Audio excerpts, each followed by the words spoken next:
You're listening to the Art of Imperfect Adulting. I'm your host, Amy Stone. Here, I share stories from real people navigating the adventure that I call adulting. Are you ready? Me too. Let's do this. Hello, friends. My guest today is Crissy Fishbane, and we are going to talk about a time when she took a chance and did a really physical challenge that helped her move through a transition point in her life. Crissy, are you ready to have a fun chat with me today? Absolutely. I'm looking forward to it. All right. I begin all of my conversations with the same two questions. What part of the world do you call home? I live in Raleigh, North Carolina in the United States. Fantastic. What's something you love about living in Raleigh, North Carolina? I really love having the 4 seasons. I went to college in Florida, and I really missed having the seasons, so being back somewhere where we have the 4 seasons is really nice, and Raleigh is really awesome because it's the capital, and it has a lot of the big city vibes, but there's still a little bit of this small city charm to it that I really enjoy. Very nice. What part of Florida were you in for school? Northern, central, or south? Well, I went to the University of South Florida, which is not south at all, it's in Tampa. So, uh, Yeah. somewhat central area. That is a really funny thing about Florida. So I'm in Miami. You probably didn't know Okay. that, but that is one of the things that's super funny about. I mean, I think all regions have this, right? But people, South Florida can refer to everything from Tampa on down to Key West, and so people will say that they'll say, "Where are the people in South Florida?" I'm like, "Me," and they're like, "Yeah, we're in St. Pete," and I'm like, I'm so much further south than that." Yeah. I'm like, yes, yes, yes. And also, but University of Southern Florida or South Florida, that is absolutely a perfect example of that. All right. Very good. So today we're going to talk about a time in your life when you made a decision to tackle a pretty big physical challenge as a tool to help you through a life transition. Yeah. So the physical challenge we're talking about, we call walking the Camino, and we're going to get into that. But first, I want to talk a little bit about the transition. You were a high school teacher, I think. And so my first question is, how long did you work as a teacher? I was a high school psychology teacher. I had gotten my master's in teaching here at NC State, and I always loved high school. I knew I wanted to teach high school, and I had taught for 4 years. I thought I was going to be teaching forever. I thought teaching was gonna be my lifetime career. I was gonna put in my 30 years, retire, do the whole shebang. And it wasn't turning out the way I had thought it would. It wasn't I loved the students, but I did not love the bureaucracy and the red tape that is involved in so much of our education system here in the US, and it was disheartening and a little bit disillusioning for me. And I hit a point where I every day I pulled in we have a carport in my house, and I pull in the carport, and I would just sit there and I would cry. I would get out a cry before I would go in the house, and at at one point, my husband came out, and he was just like, "It really doesn't have to be this way. It doesn't have to be this hard and awful." Yeah. So, yeah. So you had been a teacher for 4 years and when you pulled the plug. Okay. Let's talk a little bit about like how you got there. First of all, I just want to put a pin in it. I don't think that they had psychology in my high school curriculum. I don't think of that. I think of that as like a higher ed course. Was that Yeah. did you know that that was going to be a high school course? Like, is that something new? No, And no, I have my master's in teaching for social studies, and I okay. I did teach in other classes here and there, but psychology was always what appealed to me. It was always my passion, and what high school kid doesn't love the idea of learning more about themselves or their friendships or their relationships or how they interact with other people and just understanding who they are. I mean, that's what we do as teenagers and adolescents, right? So the Right. kids loved the class. And there's an honors level and an AP level in the Wake County area where I was teaching. So I actually student taught for the year prior to when I started teaching, and I somehow managed to get a job student teaching psychology, which was very, very rare. And then I found a job teaching, and I did teach some other classes. I taught history and US history, world history. And the school I taught at also offered sociology and just some really cool options. So I That agree with I you. think I that is didn't cool. have it and I would have loved it. Yeah, I think it's very cool. I think that's very cool. So, you got a master's in education. Had you always wanted to be a teacher? Were you a kid that when you were young saw yourself sat in the classroom and saw yourself at the front of the classroom? Often. It was not the only job that I had thought I wanted. There were other things. I definitely had lots of ideas floating around in my head, but I often came back to teaching. And it's funny with what I do now, there's still a component of teaching to it. So when I look throughout my life and the trajectory it's taken, I can see how each step has influenced the next step and how each role I've had plays a role in what I do now and who I am now, which is kind of cool when you look back over the trajectory of your life to see that. I agree. And I think that, and this is a question, but it's like phrased as a statement. So maybe it's not a good question. We'll see. I think that's easier to see looking back than when we're kids in the adolescence in high school, because I think from my experience and also watching my kids and stepkids go through it, there's such a small amount of knowledge about the professions that are actually available.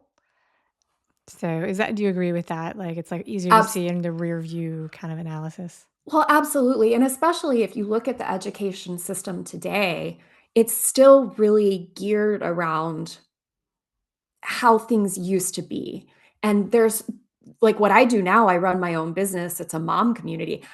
I never could have imagined as an adolescent that, hey, one day I'll start a mom group, you know? It's Yes. just not something you think of. But in this world with technology and social media, and there are jobs that we can't even fathom that our youth of now will have at their fingertips. So yes, Yeah. it's really hard. It's impossible to I really have the full totally spectrum. agree.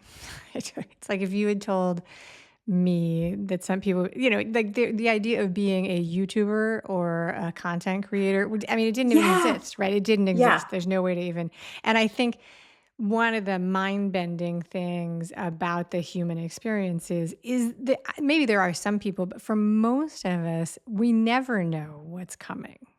Right? Like there's no way to know Absolutely. what that thing is out there. All right, so you talked a little bit about this, but let's go a little deeper. What were some of the things that were driving you away from the profession of teaching? I've interviewed several people who've left teaching, and notably, almost everybody I know who's ever worked as a teacher is out of the profession. But so you mentioned the bureaucracy, and you told that story about sitting in the carport and really being beaten down. Tell us a little bit more about how you were feeling that made you take this decision. Yeah. As I said, I still love my students. I think teenagers are such a cool age. You can have these incredible conversations with them, and they just want to explore who they are and the world around them. And I loved that aspect of it. And I still do. I miss that.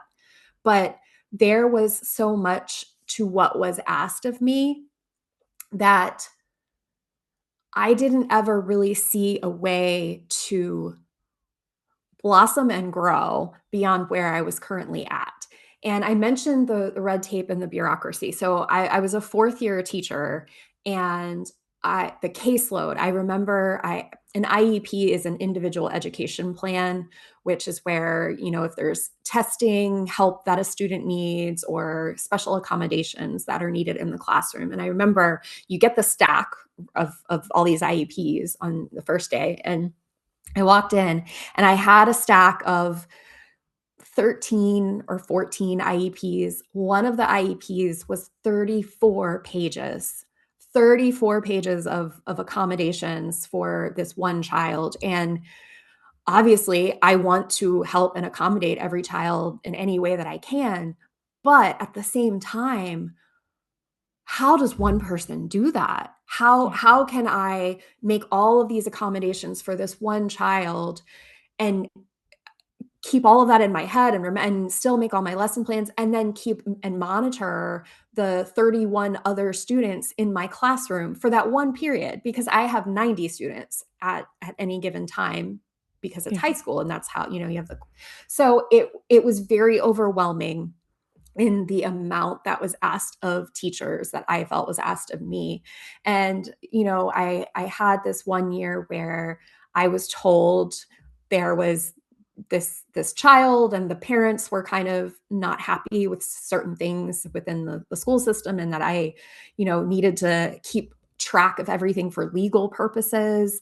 And I am a 20 something year old Yeah. teacher and I have this fear now of a lawsuit coming down and I had a knot in my stomach every Sunday night, every morning before I went in. I showed up to work at 5:30 a.m. I was getting home at 7 p.m. I was spending my weekends grading and it's a beautiful job, but it's really thankless and the amount that we put on our teachers and for the amount that we pay them, especially in North Carolina, is laughable. So, So yeah. so if hypothetically, this is an imaginary situation and there's no penalty and nobody's ever going to hold you to it. But if the salary had been, say, like $300,000 a year, do you think you would have been more motivated to stay? Because it does sound like an enormous workload. Possibly. I would, I yeah, I when yeah, as a teacher with a secondary master's degree, I was making less than I was when I worked as a front of house manager at a restaurant yeah, in Tampa in college. I made more working at a restaurant in college than I did as a teacher. So possibly. yeah. All right, In yeah, hindsight, yeah, yeah. Just in curious, like, hindsight, doing what I do now and knowing how much I love the freedom and the different things in my life now, the answer would be no, but at the okay. time, perhaps. I was just curious because there is that trade off. It's like we as humans, not we as like you and me as individuals, but we can do things that are hard and uncomfortable. And if we need to, right, if it's absolutely necessary, and then if there's like big motivation, like, it's like I will, like I hope that the people who clean public toilets are very well paid, because that sounds gross, Yeah, yeah. right? Okay. So I think that's really, so then I have one random question. If you remember, do you remember whether or not the IEP, that very long, complicated IEP that felt like it was really, or maybe there were two separate things, or the relationship with the parents and the student that felt like it was really high stakes, were those educational restrictions, like special things, or were they stuff like allergies and health and, personality and They behavior? were educational accommodations. So yeah, So so yeah. it was around how I teach and the extra help they get and the extra time they get and who they can sit next to and yeah, it was Okay. I do have, so I got feedback on the show and somebody was like, they were like, don't take the attention away from your guests by telling personal stories. But I do have one of the four kids that went through our family when they were in, I think, second grade. The teacher kept sending me a thing. She was a talker. I'm a talker. I talk for a living. I've never been surprised when the report came back that's like kids are talking in class. And the teacher's report came back, or maybe it was an email, and was like, she's talking in class and I'd like your permission to move them. And I was like, yes, absolutely. And you don't have to ask me any permission for this. Like, I know she's a talker, do what you think is right. And we went through like several rounds of this in a very good natured way. Like, and eventually she was like, this is the teacher. She was like, she's still doing this. And I was like, listen, we've been through this. If you let her sit next to her friends, she is going to talk. Like, you don't need to email me until you like put her, surround her with the people she doesn't like and see what happens. Anyway, I'm off track. All right. So crying at the end of the day, not wanting to go to work, fearing for litigation when it's not, when it's a job that's based on nurturing and education. That all sounds like a really clear line in the sand and reason to leave. You leave the job and you described this time of your life in the pitch you gave me as a period of deep uncertainty. I'm pretty sure that most people in the audience can think of a time when they have felt a period of deep uncertainty. But I also will say that I think that's not we don't do a great job of preparing each other for it, if it's possible to do that at all. Anyway, so When and how do you get the idea to walk the Camino? So I was actually very good friends with a colleague of mine who taught at the same school as me, and she had lost her mom to breast cancer that year. And while she was away from the school helping her mom, I had stepped in and helped her in her classroom. So I guess that's an added layer too. I was managing my classroom plus a colleague's classroom to some degree. So burnout was definitely imminent, I think. But she was incredibly grateful, and she was leaving teaching for a year after her mom passed away to travel the world. And part of what she wanted to do was walk the Camino de Santiago. It was something she had talked about and done a portion of with her mom, and she wanted to go and do the whole thing. And I, travel lover that I am, and also wanting to be there for and support my friend in this very emotional journey that she's about to take, was like, well, hey, I will go with you. And I was originally just going to do 2 weeks of the Camino with her. So the Camino de Santiago, for anyone that does not know, Yep, that was I is was a gonna do five. that. I was gonna say, let's Yeah. make sure that everybody knows what it is. So it is a 500-mile pilgrimage or walk across northern Spain. So we would start in southern France in the Pyrenees Mountains, and you walk about 15 to 20 miles a day, and you walk across Spain until you get to the very end, and it's your pilgrimage. And some people do it in small chunks, and some people only do a portion of it. But I was in the carport crying in my car about something else that had happened or had been asked of me, or just that I couldn't bear this anymore. And my husband came out and said, it doesn't have to be like this. And he knew that I was going on the Camino for 2 weeks, and that I would probably talk about not having done the whole Camino for the rest of my life. And he was like, why don't you quit your job and do the whole Camino, which Oh, would take wow. about 2 months. And so, first of all, what an enormous place of privilege to be in that space where my partner says that, and that we're both open to that. But I said, okay. I made that decision right there in the car, tears streaming down my face. Like, yeah, that's what I want to do. And Very I, cool. I saved up money. I mean, I saved up money, and it was me and my colleague, my friend that I worked with, and one of her friends. And that summer, we flew out to France and began our journey there. Very cool. All right. So that answers a lot of my questions that you had about how you discovered the Camino de Santiago. I was wondering from the start of this conversation whether you had done it solo or where your husband was, because this is our first conversation. So when you were talking about your husband in the carport, I was like, so did he go? Like, what was going on? So, but you did this with, so your coworker had already planned to take a leave of absence. Mhm. And what time of year was this? How much was the gap between when you were in the carport and the end of the school year? I don't remember that detail. It was several months, So like because a I distance, just started saving money, and we took some time to plan. We had to take some time to train, because okay. you're carrying a backpack all day, you're walking 20 miles. So we started training. So it was a good chunk of time, 8, 9 months maybe. Okay, and then, all right, so yeah, well, the most it could be, right, would be like 10 months because that would be like the whole school year. So it has to be like, right, because it was all one school year. I mean, Yeah. that's my mental math in my head. All right, so very good. So I appreciate you taking the time to update the audience about the Camino de Santiago. I have known about the Camino for, I feel like, my whole life. I've known many people who've done it. I've done interviews with people who've done it. I haven't walked it myself. I thought that everybody knew what it was, but within the last 2 years, I actually had a conversation with my in-laws who have managed to go all the way through 8 decades of life, and they had no idea what it was. We have somebody in the family that was fundraising for it, and they were like, "What is this?" And I was like, "How have you lived on the planet and not known this?" But they did not. So I appreciate you taking the time to do this. Some people do the Camino as part of a religious pilgrimage. So I'm going to go ahead and bring that up and ask you if you identify as Catholic and if any part of this was a faith-based journey for you or anybody in the group. I was raised Catholic. I wouldn't say I necessarily identify as Catholic now. Yeah. I Nobody in our group was going as a religious pilgrimage, but it was very spiritual. It Right. was again, it was this idea of connecting with her mom for the friend that I went with. For me, there was a lot of soul searching and trying to figure out who I am and what I want to do with my life and where I'm supposed to be. So there was definitely an element of the soul searching piece of it.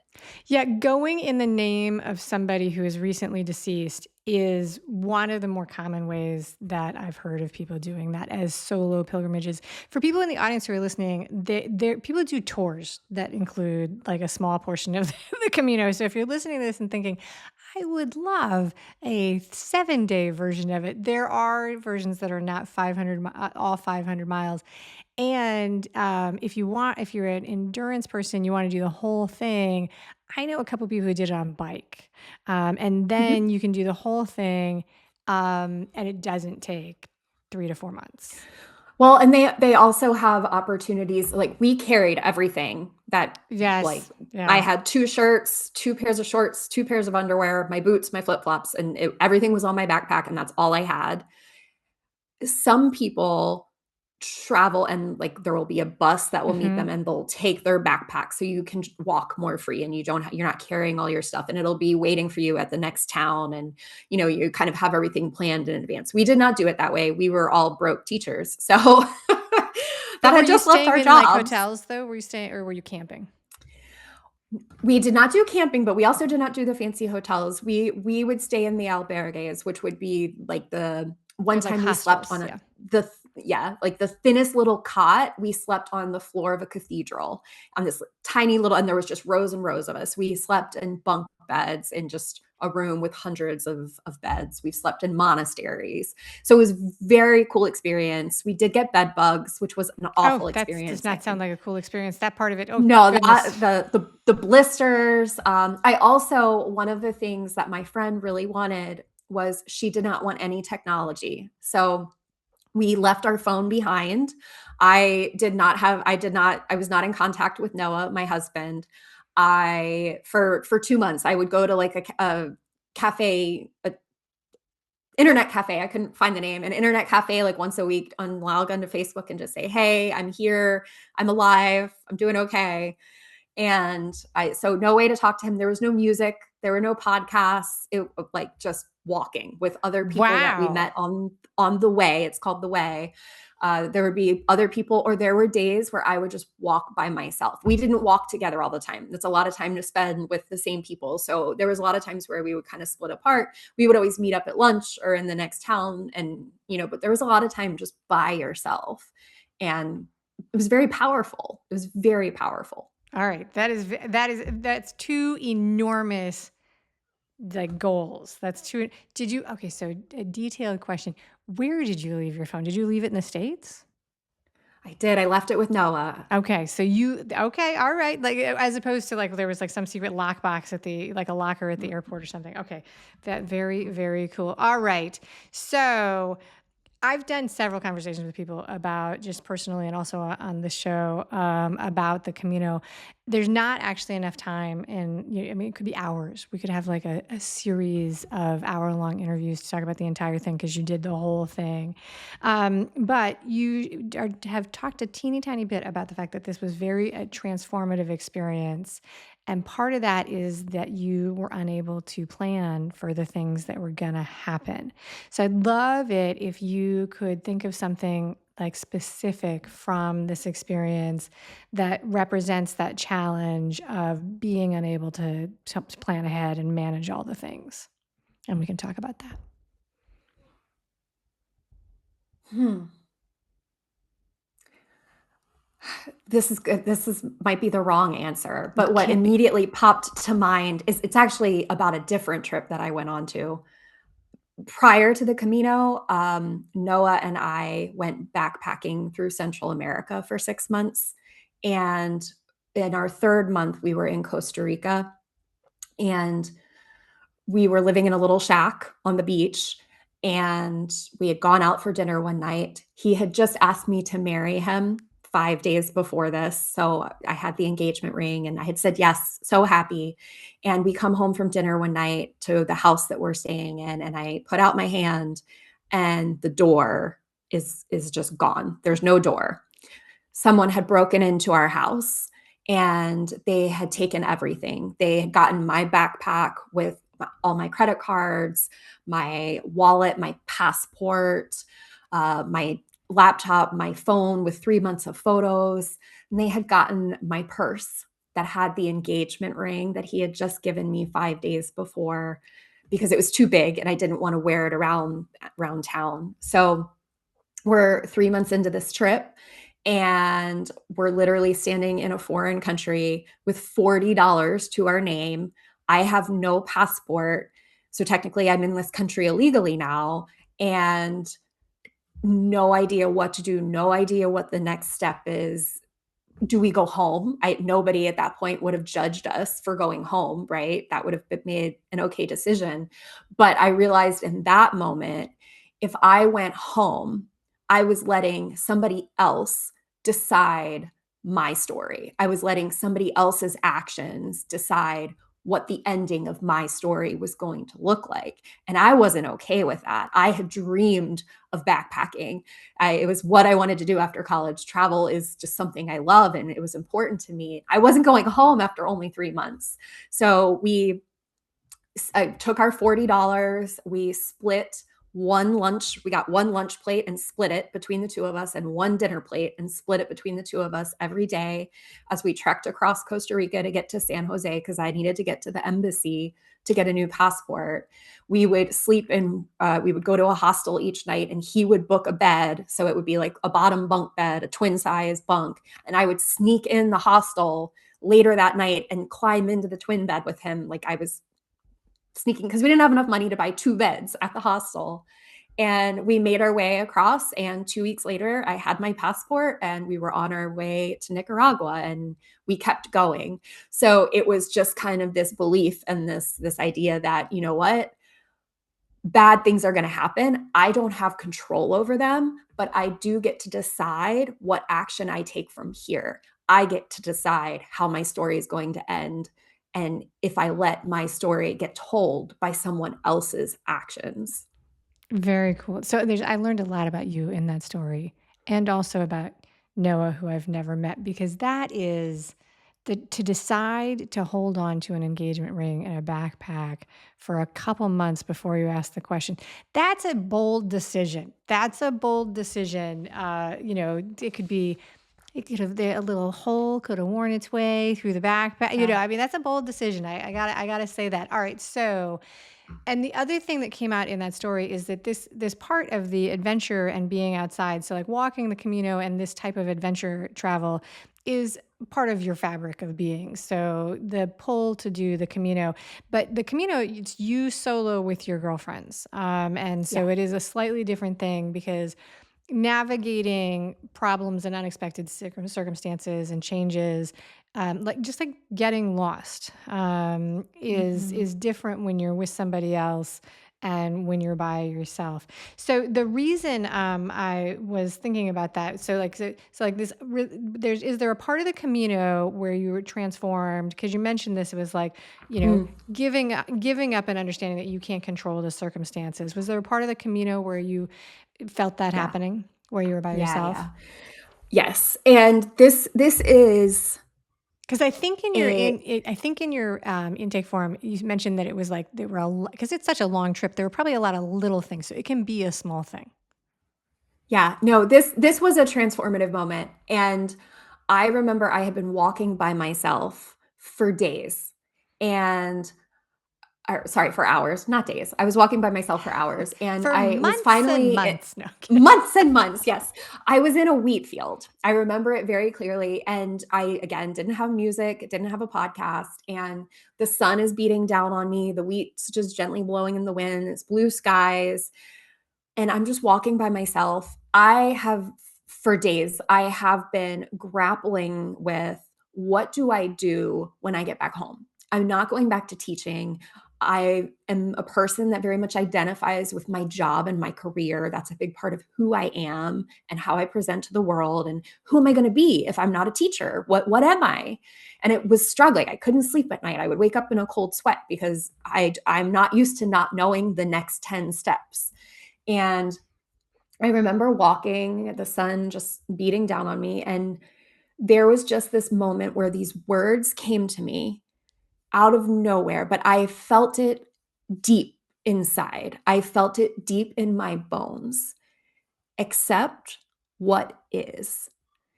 And I have tried to live by those words ever since. And it wasn't this I've heard these words and they just transformed everything. It was just this deep inner knowing. I knew deep inside exactly what those words meant.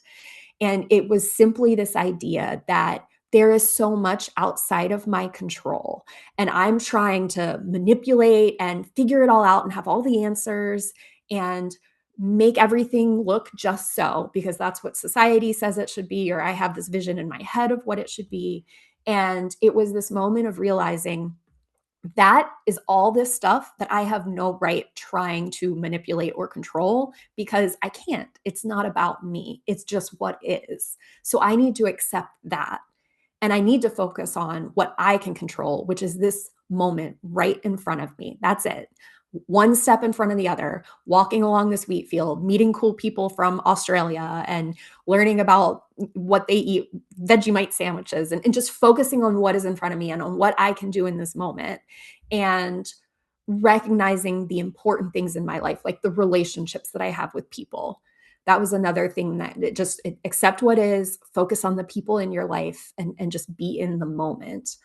And I would say that was probably the biggest transformational moment for me on the Camino. I love that it stuck with you, including the scene, like the wind and the wheat field and the light. And one of the things that I think, and I bet you studied this in school. Have you ever did you study the whole thing about like engaging both sides of your brain when you walk, like the what our Mhm, mind does when we mhm. walk? Like that's like the thing, which is why anytime anybody is experiencing like they want to do like reduce stress, people are always like, go outside for a walk in nature. And the part that's not always written is, and please leave your music, on your nightstand, not because Yeah. anybody's against music or anything, but that it's the whole thing about like engaging with all, letting your brain and your eyes and your ears engage with what's around you and balance and all those things. Anyway, I'm off track. I'm off track. Okay. So there is a precept in like coaching and some other things like that, that sometimes how a person does one thing can be seen in how they do a lot of different things in their life, right? So that's like the ways in that if you make a change in the way you do one thing, sometimes it makes that ripple effect through other Mhm, parts of your life. So then the question is, as a part of the Camino experience, you are getting a lot of practice every day of this, not being able to control all the things that are happening on the Camino, the mhm. weather, the people you run into, your blisters. So then now with this, when you look back on earlier versions of you, can you see that that earlier version of you might have been trying to exert control all over the place and creating, was it a pattern or is it, no? Oh, Amy. Was it ever a pattern? Yes, if you wanted to describe me as a child, it would be someone who worried a lot and tried to manage all the things for all the people around her to make everyone else happy and to keep everything just so. Yeah. And that was kind of a core part of who I was. And it's cool when I got back from the Camino, Noah said to me, "You're different." He was like, "I can't put my finger on it. It's not like you went from being type A to type B. I'm still type A, but there's just something different about you. There's this kind of peace." And I Mm. will say, as with any other epiphany or transformation I've had, I think we all have them all the time, to varying degrees. But over time, you do lose it. Hmm. Over time, the emails come in and all the requests and the busyness of digital living and the world that we live in, and your attention gets pulled in a million different directions, and it becomes hard to keep those lessons that we've learned in mind. It has to be a choice, it has to be a practice.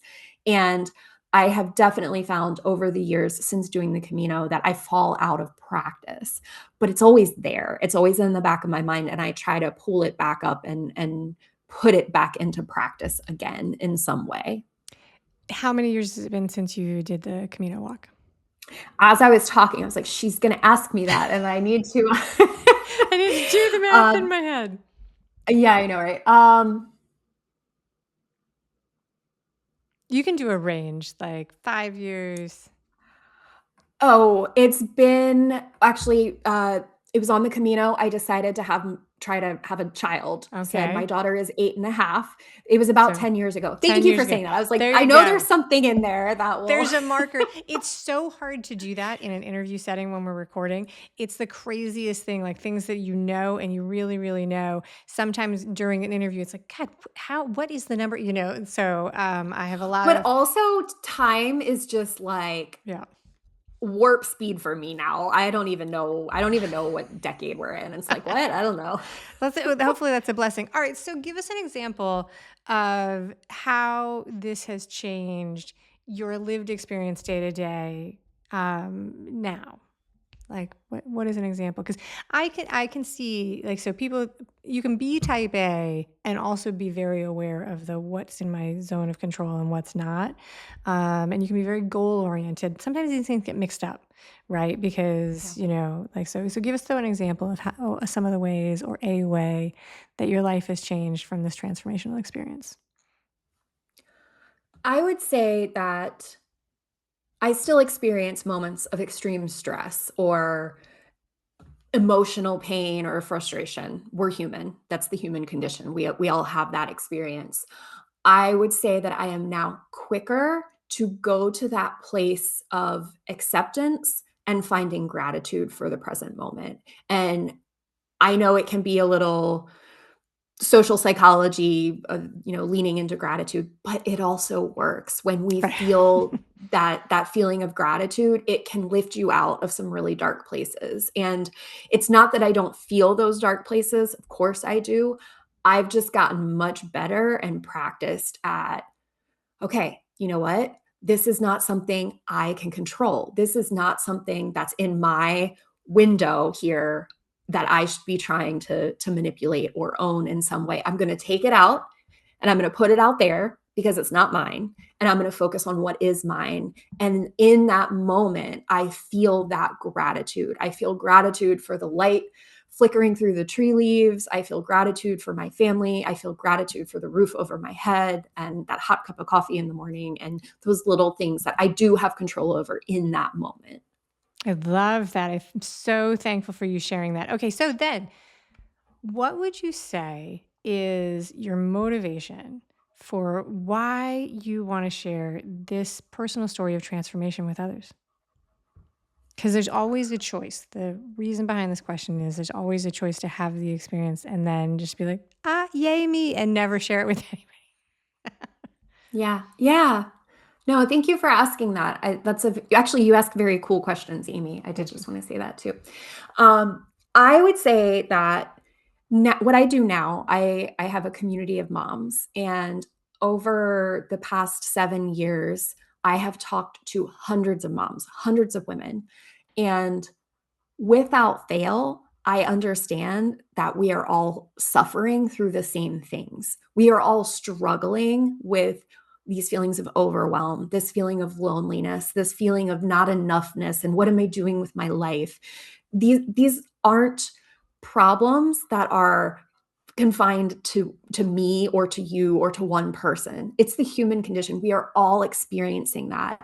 And I have seen over the past 7 years as I've run my business and met all of these women that sharing our stories is so powerful, not only for the person sharing the story, but for the people hearing it. There is this beautiful moment that happens where you're like, oh, I'm not alone. Yeah. There's this beautiful moment where you just realize I'm not alone in my experience and it's healing. it's healing. And I think that's where I come from in this wanting to share my stories, all of them. I'm open to sharing a lot of them with people because I think they're healing for me and the listener, hopefully.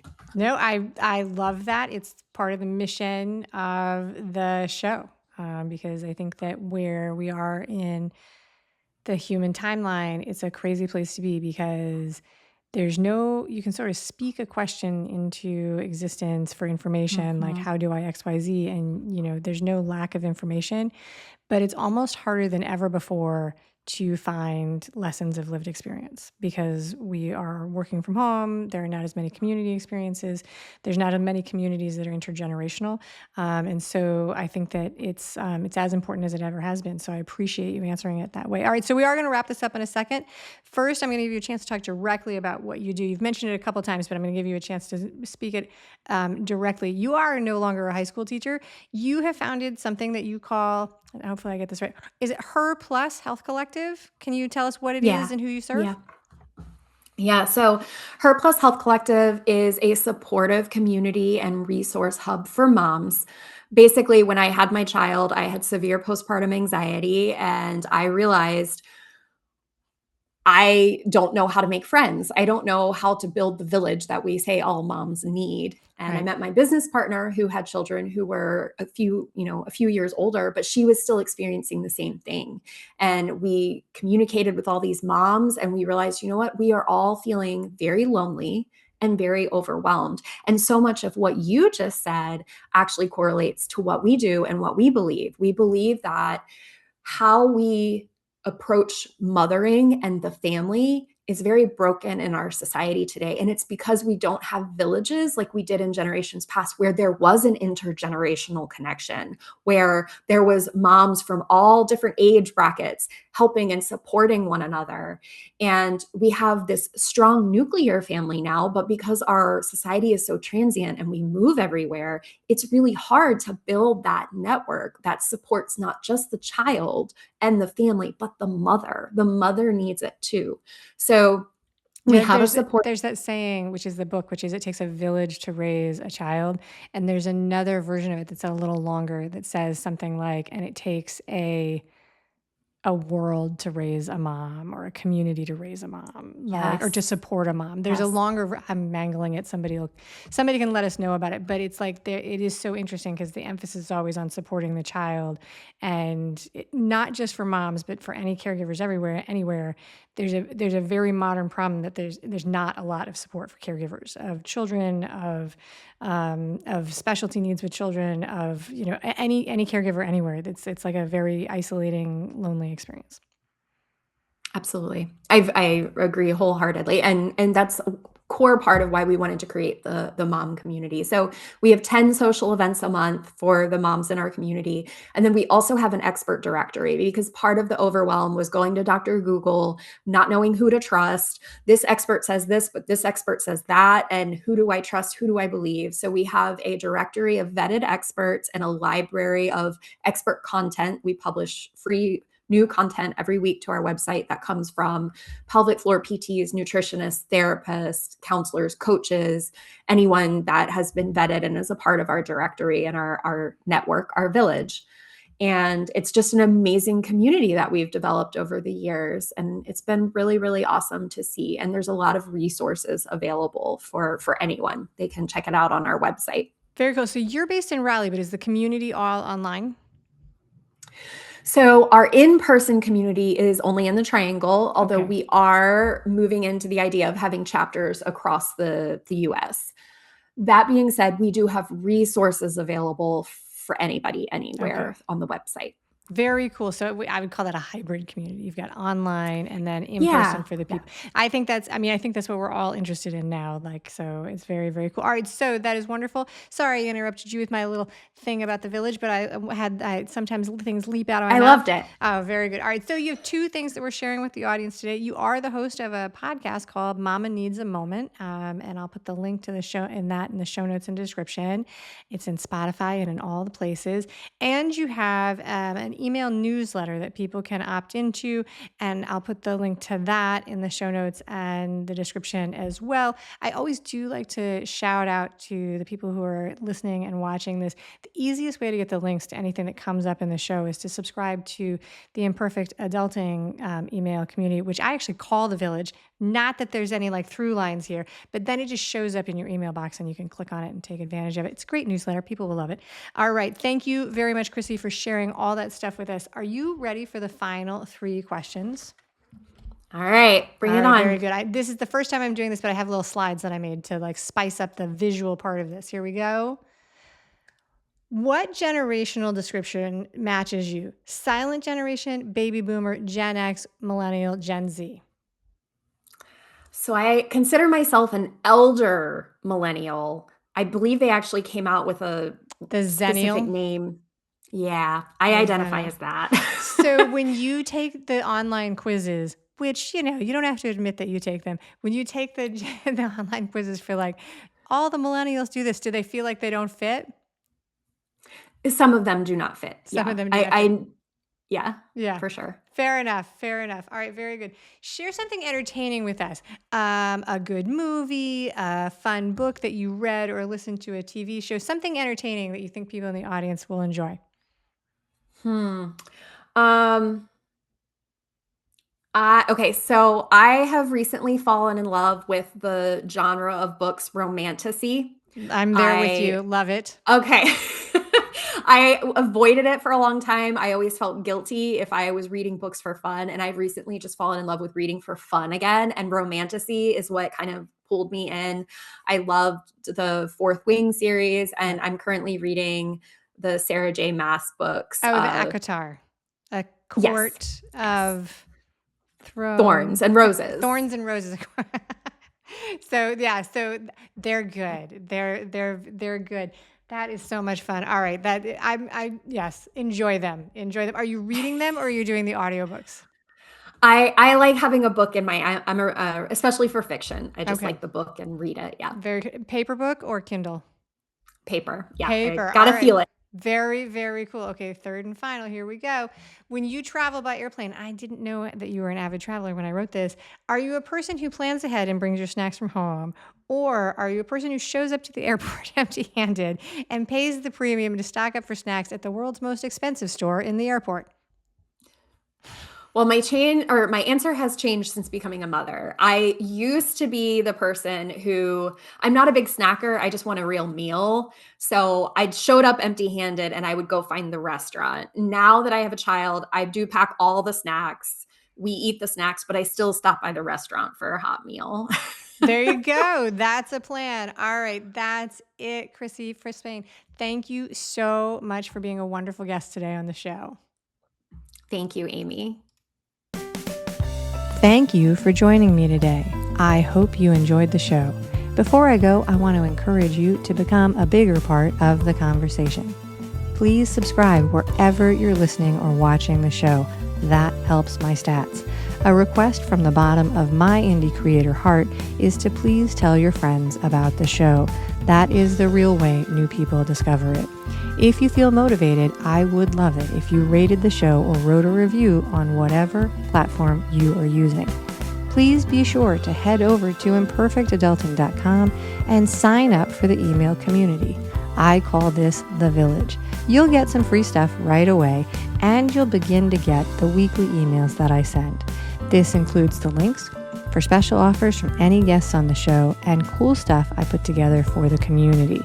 There's a lot more going on than just this show, and the only way to find out is to get the emails. Plus, you're busy. You don't have time or desire to follow every single tidbit on social media, and you don't have to because I'm happy to send it to you. If you have a story you'd like to share with the audience, I have an open application for guests. Guess where you'll find it? That's right, on the website and in the emails. And that's a wrap for this episode. Until next time, remember that the journey is the destination. Ralph Waldo Emerson said that, not me. Well, until just now. I did just say it. But what I want you to hear today is that if your adulting journey isn't going the way you expected, that just may not mean you're lost. It may mean that you're just on your way. And now, the fine print. The Art of Imperfect Adulting podcast and streaming video show is a copyrighted work created and produced by Amy Stone and Amy Says So. The music was written and produced by Todd Thompson at Dharma Bomb Studios. All rights are reserved. Anything expressed on this show is offered as entertainment, and the views of the guests may not always represent the ideas and viewpoints of the host. That's me. Amy Stone does not intend to hold herself out to provide professional advice or recommendations of any kind. In the end, you and you alone need to make those kinds of decisions based on your personal and individual situation, needs, circumstances, and comfort level. Yeah, it's a little weird for me to talk about myself in the third person, but you get the idea. This is Amy Stone, signing off.